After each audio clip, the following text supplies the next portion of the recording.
You did good work tonight, Buffy. And I got a little toy surprise. Welcome to MsMojo, and today we're counting down our picks for the most heartwarming episodes of television from sources we didn't expect. Well, I think I've had the nicest Christmas since the beginning of time. Number 10, geothermal escapism. Community. You don't get it. No one gets Abed. I got him a little. This is my fault. Donald Glover's impending departure from Community left the show's writers with a near impossible task. They had to write a send-off for Troy that felt both appropriate and satisfying. I don't want us to waste our chance to acknowledge how much we're gonna miss you. As the episode begins, it seems as if the send-off will be a big, action-packed finale akin to the show's paintball wars in the first and second seasons. But by the end, it becomes clear that this is all just a cover-up for Abed's complicated feelings. It's not a game for me, Troy. I'm seeing real lava because you're leaving. It's embarrassing. And I don't want to be crazy, but I am crazy, so I made a game that made you and everyone else see what I see. In a quirky yet moving scene, Britta helps the once inseparable pair clone themselves to better deal with the big life change, and Abed is finally able to let Troy go. Number 9, right where it hurts. Daria. Daria isn't exactly a people person. In fact, she expresses her low esteem for humanity in her solo series' first episode. Don't worry, I don't have low self-esteem. It's a mistake. I'll say. I have low esteem for everyone else. Because of this, it's rare that she expresses any form of sentimentality, rare but not unheard of. After struggling to write a non-derivative story featuring people she knows, Daria turns to her mother for help. Helen suggests that she write about what she'd like to see from the world rather than what she already observes, which Daria takes to heart. If you really want to be honest, be truthful about what you'd like to happen. There's a challenge. When the hell did you learn so much about me? The misanthropic teen writes a uncharacteristically kind portrayal of her future relationship with her parents and sister, in which they all meet up for a family card game. It's so sweet that it moves her mother to tears, much to Daria's disappointment. Wow, so your story made your mother cry? Out of happiness. That's the sick part. Number 8, The Doctor Dances. Doctor Who. Look at you beaming away like your Father Christmas. Who says I'm not Red Bicycle when you were 12? What? And everybody lives, Rose. Everybody lives. This 2-part story from the first episode of Doctor Who's reboot starts out pretty grim. It's the middle of the London Blitz, and the Doctor has run into a woman who is being harassed by an unsettling child in a gas mask who she claims resembles her dead brother. Mommy? Are you in there, Mommy? Mommy? Fortunately, not all is as it appears. The Doctor solves the mystery, reunites a family, and appeals to the logic of some nanogenes. For once, everybody lives. Everybody lives, Rose. Just this once. Everybody lives! A few years later, Vincent and the Doctor would treat fans to another heartwarming ending, in which the Doctor shows Vincent van Gogh the impact his art will have in the years following his death. Number 7, Fish Out of Water. Bojack Horseman. Many words can be used to describe Bojack Horseman. Cute typically isn't one of them. Fish, they're so annoying. Sorry, lady, no habla fish talk.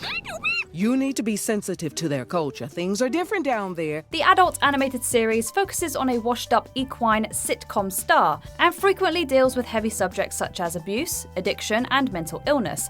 But Fish Out of Water gave viewers a well-earned, if unexpected, reprieve from the darkness.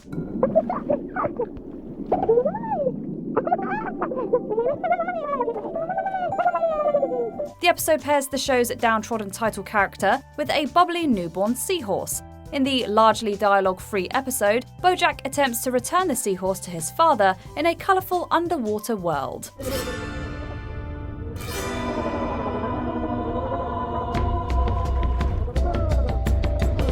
Although the pair eventually part ways, there's a clear affection between them that's uncharacteristically sweet for the series. Number 6, Bart gets an F. The Simpsons. After its first season, The Simpsons was already a pop culture phenomenon, and at the centre of that success was the family's only son, Bart. To make him the focus of the second season's premiere must have been a no-brainer. Bart Simpson, No. is your book report on Treasure Island ready? Is it ready? Ha! What a question. Fellow students, prepare to be dazzled. In the episode, Bart is told that he will have to repeat the 4th grade if he doesn't get his grades up. He studies harder than ever before, just to get another F. Well, Bart, it's a 59. That's another F. Oh, no. I can't believe it. I know. Another year together. Oh, it's gonna be hell. The disappointment of failing after an honest attempt drives the kid to tears. But an obscure historical reference and a sympathetic move from Mrs. Krabappel winds up raising his F+ to a heaven-sent D-. You just demonstrated applied knowledge. And due to the difficulty and relative obscurity of the reference, you deserve an extra point on your exam. Hey, it's only fair. You mean I passed? Just barely. I passed! The Simpsons isn't typically sincere, but this episode had us feeling for Bart. Number 5, The Prom, Buffy the Vampire Slayer. Okay, so this episode isn't all sunshine and rainbows. I don't get it.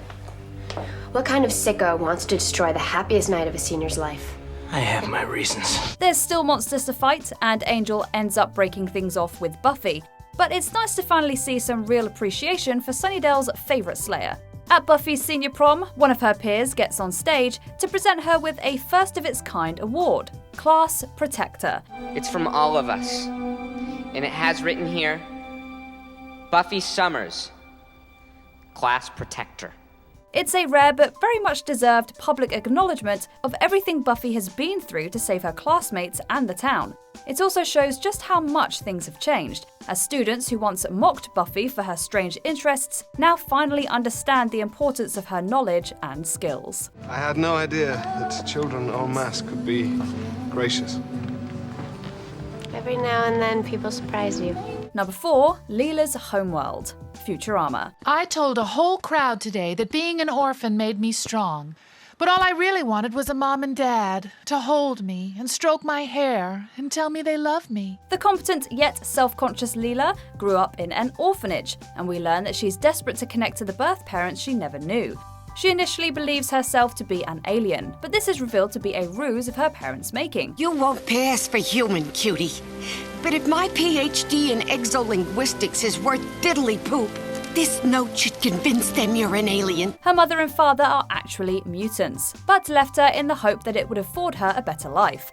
In a touching sequence, it is revealed that though they gave her up for adoption, Leela's parents still loved her. It says, your parents love you very much. We still do. So, I'm not an alien? I'm a mutant? We never wanted you to know. From the shadows, they secretly helped Leela throughout her life, leaving her gifts on her birthday and tucking her in when she was cold. Number 3, Long, Long Time, The Last of Us. I'm sorry. What? Getting older faster than you. I like you older. Most of the time, a faithful adaptation is considered a better adaptation. But occasionally, a writer can transform the source material for the better. So, who's the girl?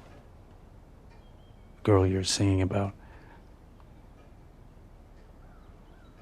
There is no girl. This was certainly the case for the Last of Us episode Long, Long Time, which took the video game's reclusive, paranoid character Bill and put him at the centre of a bittersweet love story that's only hinted at in the game. Although both Bill and his partner Frank end up deceased, writer Craig Mazin hoped that the new ending felt more happy than sad. I'm old. I'm satisfied. And you were my purpose. This isn't just another tragedy. It's two people who shared several years of happiness together and chose to go out together.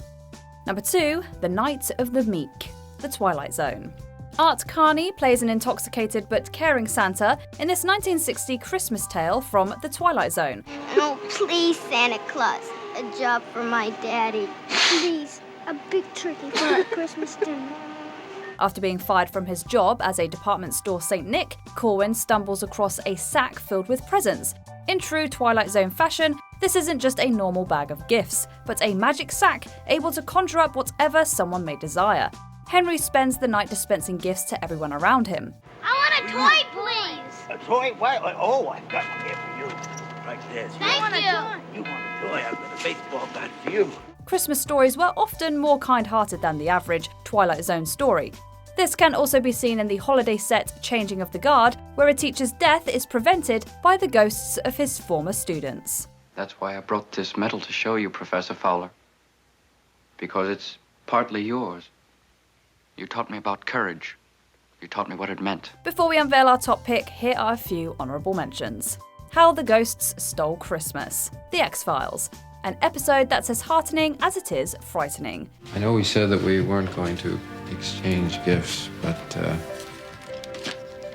got you a little something. Mulder. Merry Christmas. Because You're My Sister. Parenthood. Christina celebrates life, while Joel and Julia welcome a new family member. I promise to love you, buddy. Yeah, no matter what. Me too. Okay. It's quite a family you're coming into. Who lives, who dies, who tells your story? Grey's Anatomy. Meredith Grey finally gets some recognition in the series' 300th episode. Without further ado, the Harper Avery for Surgical Innovation goes to Dr. Meredith Grey.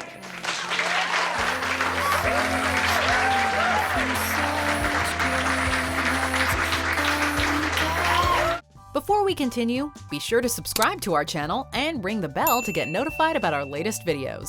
You have the option to be notified for occasional videos or all of them. If you're on your phone, make sure you go into your settings and switch on notifications. Number 1. Death Takes a Holiday. MASH. Set in a medical camp during the Korean War, MASH is certainly a comedy, but often a dark one. Sweet moments are few and far between, but the most heartwarming episodes often involve children. Thank you, Father. We are most grateful for your invitation. Oh, it is we who are in your debt. After all, what's Christmas without children, eh? Hey, come on, kids, it's party time. Letters fits this bill, featuring the protagonists responding to the letters of schoolchildren. But when it comes to tugging on our heartstrings, we think Death Takes a Holiday can't be topped. Set up 2 units of plasma. What for? It's a waste of time. Doctor, if there's no point. If we can delay it long enough, these kids won't have to think of Christmas as the day their daddy died. The Christmas set episode sees a truce called on the battlefield, and the doctors and nurses decide to throw a party for a group of young orphans. The episode's poignant ending really brings the bittersweet feels to the forefront. Time of death, 12:05, December 26th. Falsify a record. Christmas should be thought of as a day of birth. Which of these episodes would be perfect for a rewatch? Let us know in the comments. It wasn't that bad. Stop. This isn't a story, it's real life. Do you agree with our picks? Check out this other recent clip from MsMojo. And be sure to subscribe and ring the bell to be notified about our latest videos.